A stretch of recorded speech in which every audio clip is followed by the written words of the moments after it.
अफजल खान हा छत्रपती शिवाजी महाराजांचा फक्त शत्रूच नव्हता तर कट्टर शत्रू होता. कारण महाराजांचे थोरले बंधू संभाजीराजे यांना मारण्यात त्याचा हात होता. म्हणून वैराची ठिणगी खूप आधीच पडली होती. अफजल खान वधाच्या पहिल्या भागात आपण अफजल खानाचं बॅकग्राऊंड बघणार आहोत. म्हणजे आपल्याला कळेल की अफजल खानाला मारणं स्वराज्याला आणि स्वतः महाराजांना किती महत्वाचं होतं. अफजल खान एका सामान्य घरातल्या भटारणीचा मुलगा होता, म्हणजे जे जेवण बनवतात. पण आपल्या क्वालिटीजमुळे तो इतका वर गेला की स्वतः सुलतान म्हणजे मोहम्मद आदिलशाह त्याला मुलगा मानायचा. मोहम्मद आदिलशहाच्या काही पत्रांमध्ये त्याचा फर्जंद राशीद असा उल्लेख आहे, म्हणजे लायक मुलगा.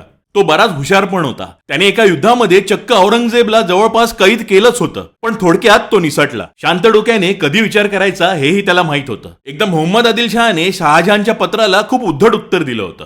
तेव्हा अफजल खानाने सुलतानच्या हामध्ये हा न मिळवून त्याला हे सांगितलं की हे पत्र जर शहाजहानला पोचलं तर उद्या विजापूरमध्ये विद्वांच्या किंकाळ्या उठतील. त्यामुळे ते गेलेलं पत्र परत बोलवा. पण ही झाली अर्धी गोष्ट. तो तितकाच दगाबाज आणि क्रूरही होता. असं म्हणतात की स्वराज्यात येण्याआधी त्याने आपल्या 60 बायकांना पाण्यात बुडवून मारलं होतं. कर्नाटकमधल्या शिरे इथल्या किल्ल्याला अफजल खानाने वेढा घातला होता. पण तिथला सरदार कस्तुरीरंग काही त्याला ऐकत नव्हता. म्हणून त्याच्याशी गोड बोलून तहाची बोलणी करायची असं सांगून खाली बोलवलं आणि त्याचा शिरच्छेद केला. म्हणून अशा या क्रूर, दगाबाज आणि तितकाच हुशार आणि अंगाने बलदंड असणाऱ्या अफजल खानासोबत महाराजांचा सामना होणार होता. भेटूया पुढच्या भागात.